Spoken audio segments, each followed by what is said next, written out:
Hey guys, Tech Rally here and welcome to the 12th lesson of Blockstack plus React.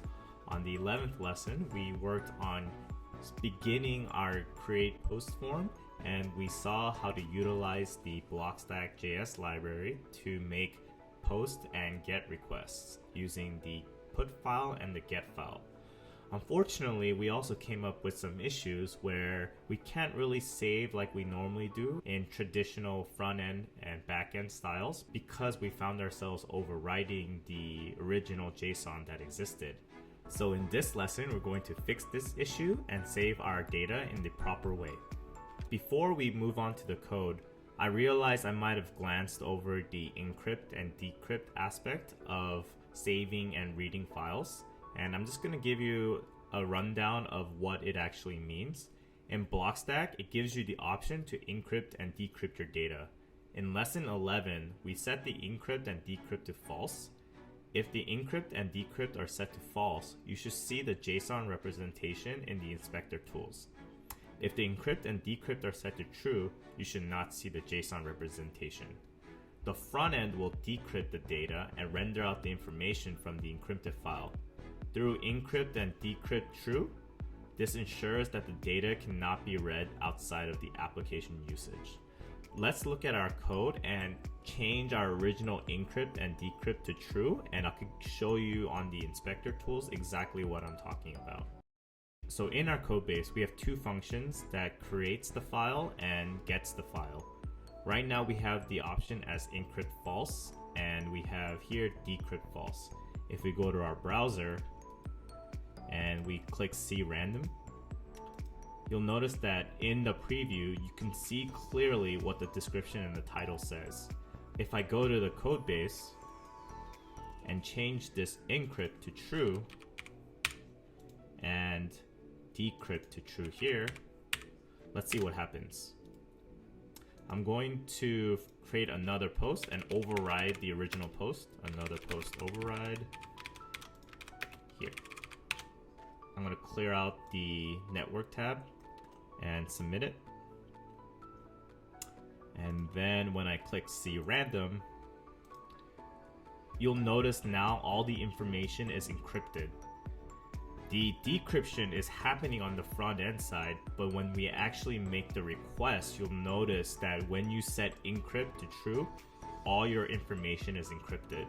In general, I would recommend using this strategy, but for the sake of this tutorial, I wanted to just keep it very simple and show you how to use the Blockstack.js library.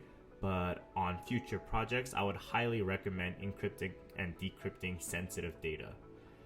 Now that we know this information, let's go back to the slides and continue our work with our post form. To refresh ourselves from lesson 11, what we're going to be doing for post create is include the ID of the post in the params and make two requests via put file. One will be the post.json file and one will be the post-id-json file. The post.json file will include only the ID and title, and the post ID JSON file will include the ID, title, and description. After both requests have completed, we're going to redirect to the admin/username/post page. So in my post form component, I'm going to revert these changes back to false. And we're mostly going to be focused in the create post function. And unlike before where we're using a random.json, we're going to be specific about where we want to save our files. So first, I am going to create an ID like I originally said, and we're going to call the generate UUID function. And this will create a random ID. And for now, we'll remove this description here and we'll include the ID here. And this params will represent the params that you pass into the post.json file. So let's just add some comment here, post.json. And we're gonna need a separate params for the detail, which will be for post id.json here. So what I'm going to do here is leverage ES6 syntax and utilize the spread operator. So I'm going to say detail params, and then we'll include the params here and then the description. So essentially what happens here is now we're just going to get an object with the ID, title, and description. And we could just probably move that up here. Awesome. Now that we have both JSON files that we're going to use to save our posts, we can make our asynchronous request. And we're going to use the try catch block here. The first one will be here. And instead of calling random.json here, we're going to be calling the post file name that we defined up here. So post file name. And in this case, we're going to be passing in the params for just the ID and title. And the next one that we want to do here is the post. And then here, we're going to add the ID.json, json.stringify, detail params,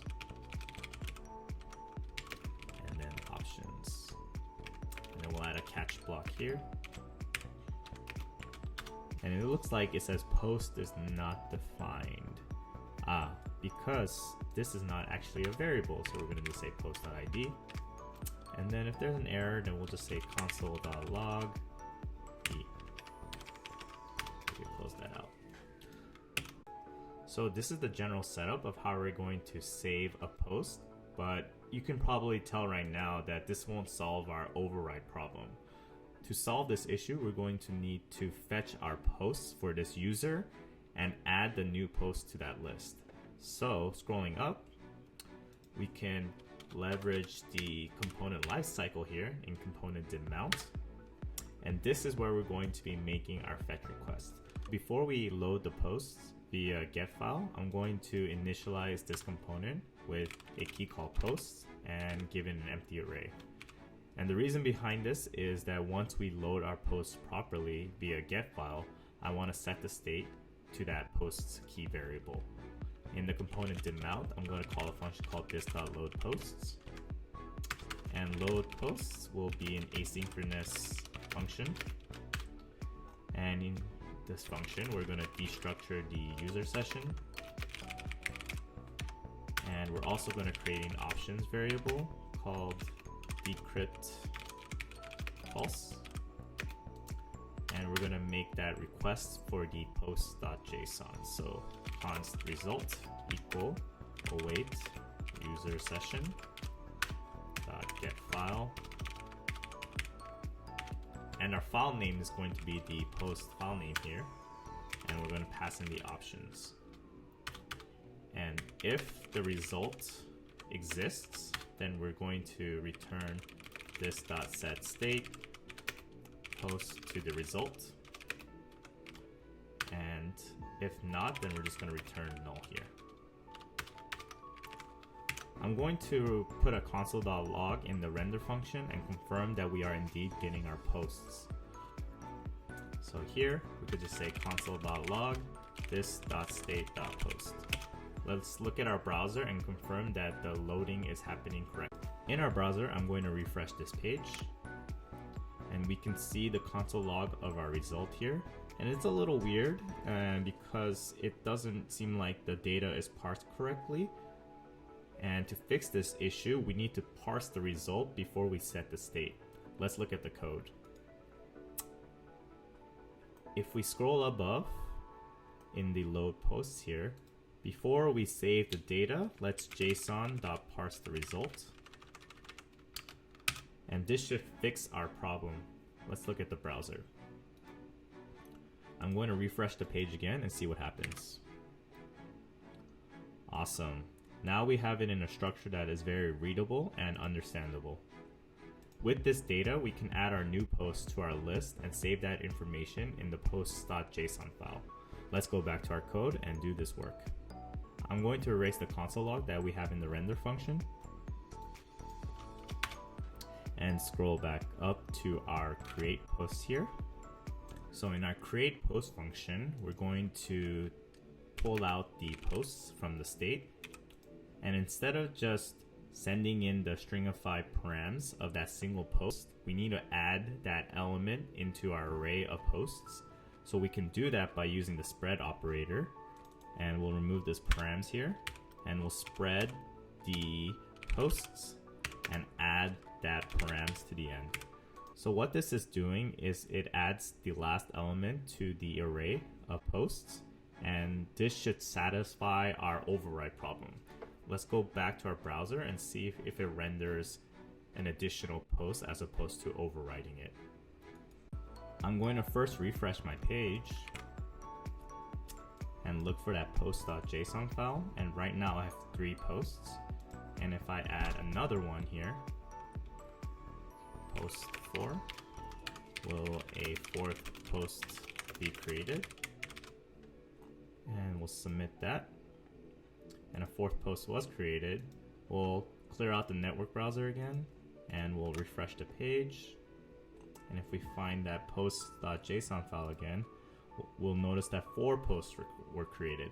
Awesome. This now fixes our override problem, and essentially now we have access to our post.json file. And another thing I forgot to mention is that when you do create a post number 5, and you save that information, it makes 2 requests like we planned, one to the post.json file and one to the post-postid.json. There's one little UI issue right now in the sense that the form doesn't clear out, and we could easily fix that by just resetting the state. Let's go back to our code and fix that issue. In the create post function, after we finish the 2 await asynchronous functions, we can set the state of the title and description to empty strings. And this .set state has a callback function which we can use to navigate away from this page.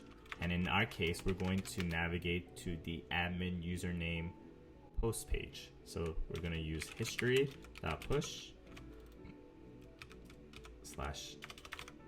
/admin/username/posts. Let's see if this works in the browser. In the browser, I'm going to create a 6 post here, and then save it.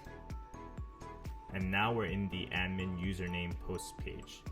And if you need a refresher on what this page is, remember in the previous 2 lessons ago, we created a route system for our username post routes. And here, this admin username post routes is rendered right here through this simple div. In the next lesson, what we're going to do is create a separate component for this specific page. And what this page will represent is a list of posts where an admin can essentially edit, view, and delete a post. I think this is a good stopping point for this lesson, and we were able to accomplish so much using the Blockstack JS library and the Gaia hub storage. And I am very excited about this progress, and I hope you guys are as well. Let's keep this ball rolling, and I can't wait to see you in the 13th lesson. See you then.